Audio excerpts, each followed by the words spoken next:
আসসালামু আলাইকুম। সংবাদে আপনাদের সবাইকে স্বাগত জানাচ্ছি। আমি ফিরোজ তোহা। শুরুতেই সংবাদ শিরোনাম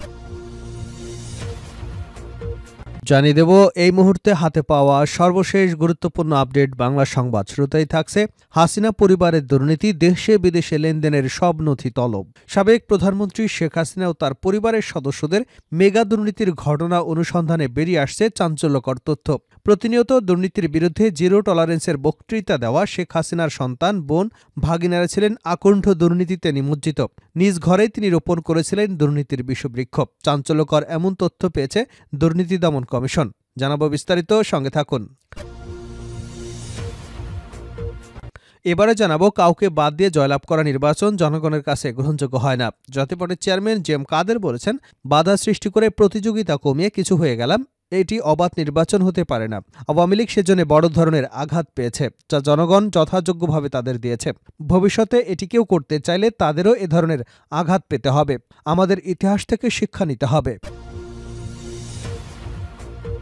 জানাবো, হাসিনাকে ফেরত আনতে পারলে বিচারটা ভালো হবে। চিফ প্রসিকিউটর মোহাম্মদ তাজুল ইসলাম বলেছেন, মানবতা বিরোধী অপরাধের অভিযোগে গ্রেপ্তারি পরোয়ানাভুক্ত সাবেক প্রধানমন্ত্রী শেখ হাসিনাকে সরকার যদি ফেরত আনতে পারে তাহলে বিচারটা ভালোভাবে করা সম্ভব হবে।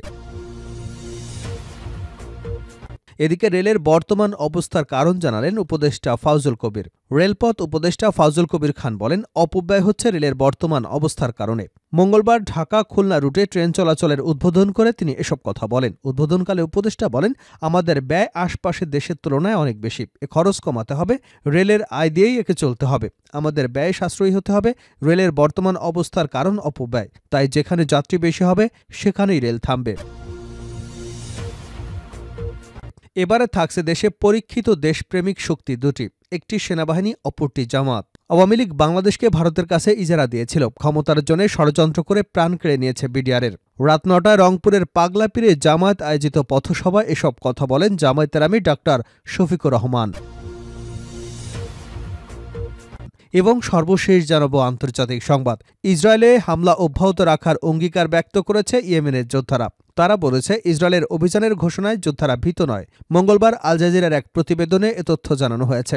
প্রতিবেদনে বলা হয়েছে, বেনয়ামিন নেতানিয়াহু ইসরায়েলি আইন প্রণেতাদের জানিয়েছে তিনি দেশটির সেনাবাহিনীকে ইয়েমেনের হুতি অবকাঠামো ধ্বংস করবার নির্দেশনা দিয়েছেন। এরপর হুদি কর্মকর্তারা ইসরায়েলে হামলা চালিয়ে যাবার অঙ্গীকার ব্যক্ত করেছেন।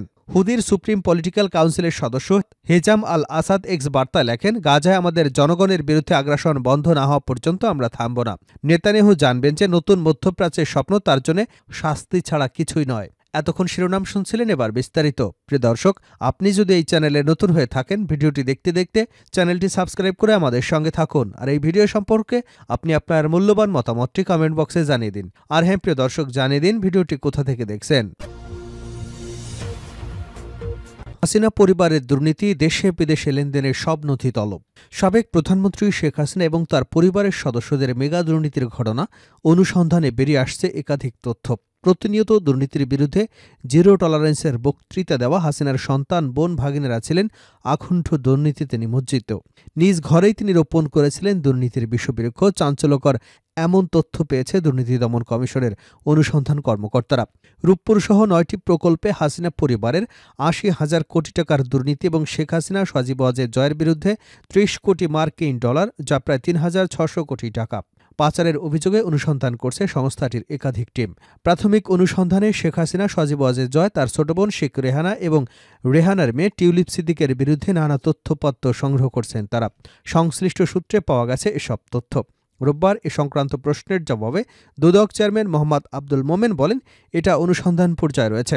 অনেক ঘটনাই সত্য, অনেক তথ্যপত্র এসেছে। সুনির্দিষ্টভাবে তথ্যপত্র আসার পর এ বিষয়ে বিস্তারিত জানানো হবে। জানা গেছে, দুদকের কাছে অভিযোগ রয়েছে, রূপপুর পারমাণবিক বিদ্যুৎ প্রকল্পের দুর্নীতির মাধ্যমে অতিরিক্ত খরচ দেখিয়ে প্রকল্প থেকে ১২.৬৫ বিলিয়ন মার্কিন ডলারের মধ্যে ৫ বিলিয়ন আত্মসাৎ করেছে। সাবেক প্রধানমন্ত্রী শেখ হাসিনা, তার ছেলে সজীব ওয়াজেদ জয় এবং শেখ রেহানার মেয়ে টিউলিপ সিদ্দিক পরস্পর যোগসাজশে এ দুর্নীতি সংঘটিত করেছে।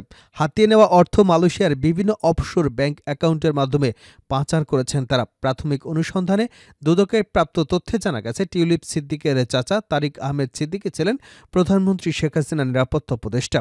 তার স্ত্রী মেয়ে প্রচ্ছায়া লিমিটেড নামে একটি ভুয়া কোম্পানির অংশীদার। এই কোম্পানি এবং আরেকটি বিতর্কিত কোম্পানি ডেস্টিনি গ্রুপের মাধ্যমে প্রায় $900 মিলিয়ন যুক্তরাজ্য সহ বিভিন্ন দেশে পাচার করা হয়েছে। এই অর্থ দিয়ে যুক্তরাজ্যে জোমানা ইনভেস্টমেন্ট অ্যান্ড প্রপার্টিজ লিমিটেড নামে কোম্পানি খোলা হয়েছে। আরও জানা গেছে, রাশিয়ার কাছ থেকে 400 কোটি পাউন্ড ঘুষ নেবার অভিযোগে যুক্তরাজ্যে লেবার পার্টির মন্ত্রী টিউলিপ সিদ্দিককে জিজ্ঞাসাবাদ করবার যে খবর গণমাধ্যমে প্রকাশিত হয়েছে সে সম্পর্কে তথ্যউপাত্ত সংগ্রহ করছে দুদক। রোববার রাতে লন্ডনে টিউলিপের কার্যালয়ে যান ব্রিটিশ মন্ত্রিসভার ন্যায় এবং নৈতিকতা বিষয়ক বিভাগের সদস্যরা।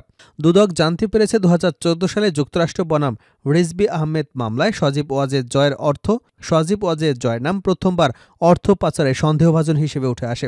পরে মার্কিন গোয়েন্দা সংস্থার তদন্তে জয়ের জড়িত থাকার প্রমাণও পাওয়া যায়।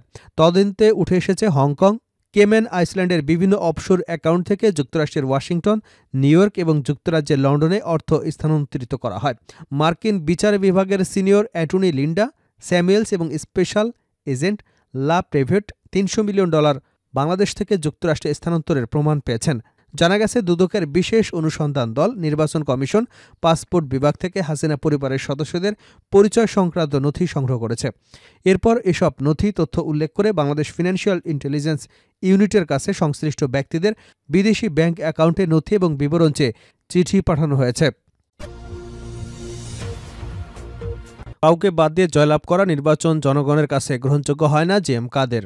জাতীয় পার্টির চেয়ারম্যান জেএম কাদের বলেছেন, বাধা সৃষ্টি করে প্রতিযোগিতা কমিয়ে আমি কিছু হয়ে গেলাম, এটা অবাধ নির্বাচন হতে পারে না। আওয়ামী লীগ সেজন্য বড় ধরনের আঘাত পেয়েছে, যা জনগণ যথাযোগ্যভাবে তা দিয়েছে। ভবিষ্যতে কেউ এটি করতে চাইলে তারাও এই ধরনের আঘাতপ্রাপ্ত হবে। আমাদের ইতিহাস থেকে শিক্ষা নেওয়া উচিত। সোমবার রাত 9টায় নগরীর সেনপাড়ায় স্কাইভিউ বাসভবনে তিনি সাংবাদিকদের এসব কথা বলেন। জেএম কাদের বলেন, দেশে বিএনপি এবং আওয়ামী লীগের ভোটার সংখ্যা সবচেয়ে বেশি। এ দুটি দলের একটি দল নির্বাচনের বাইরে থাকলে তা অন্তর্ভুক্তিমূলক নির্বাচন হবে না। সেই নির্বাচনে জনগণের মতামতের সঠিক প্রতিফলন আসবে না। এই বাস্তবতা মেনে নিয়ে আমাদের নির্বাচনে আসতে হবে। কাউকে বাদ দিয়ে সহজে জয়লাভ করা নির্বাচন জনগণের কাছে গ্রহণযোগ্য হয় না। জাতীয় পার্টির চেয়ারম্যান বলেন, অবাধ নির্বাচন তাকেই বলা যাবে যেটি ভোটাররা অবাধে ভোট দিতে পারবেন এবং প্রার্থীরা বাধাহীনভাবে নির্বাচনে দাঁড়াতে পারবেন। নির্বাচন আমরাও চাচ্ছি, কিন্তু নির্বাচনে লেভেল প্লেয়িং ফিল্ড থাকতে হবে। বর্তমানে আমাদের বিচ্ছিন্নভাবে সভা সমাবেশ করতে দেওয়া হচ্ছে না। সাংবিধানিক অধিকার অনেক ক্ষেত্রে আমরা পাচ্ছি না। আমাদের স্বাধীনভাবে চলাচল করতে দেওয়া হচ্ছে না।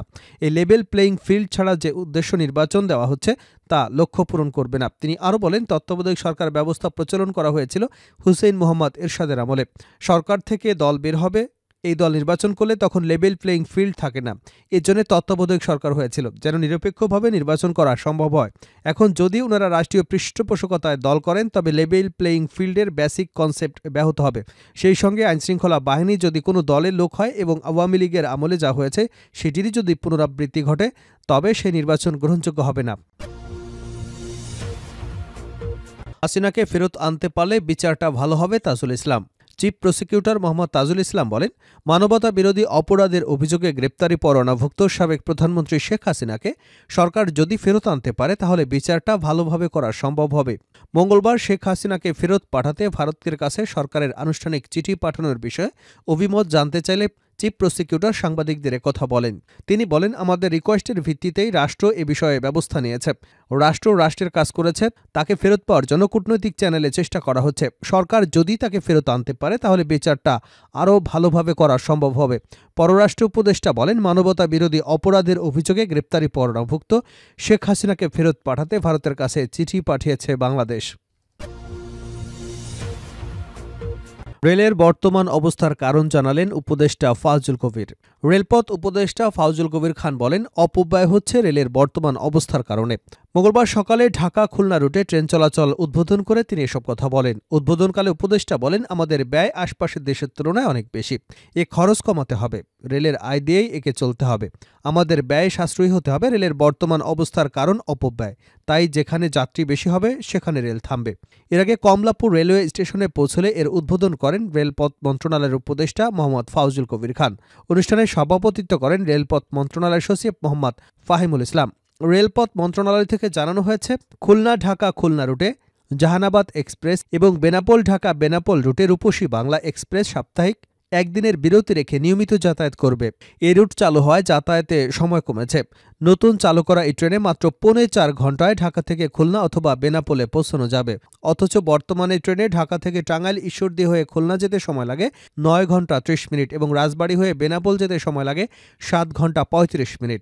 ট্রেনটি খুলনা থেকে ঢাকা রুটে যাত্রা বিরতি করবে নোয়াপাড়া, সিঙ্গিয়া জংশন, নড়াইল, লোহাগাড়া, কাশিয়ানী জংশন এবং ভাঙা জংশনে। বেলা 11টা থেকে ট্রেনটি রূপসী বাংলা এক্সপ্রেস নামে ছেড়ে যশোরের বেনাপোলে পৌঁছবে দুপুর 2:30টায়। বিকাল 3টায় ফের একটি বেনাপোল থেকে ছেড়ে ঢাকায় পৌঁছবে সন্ধ্যা 7টা10 মিনিটে।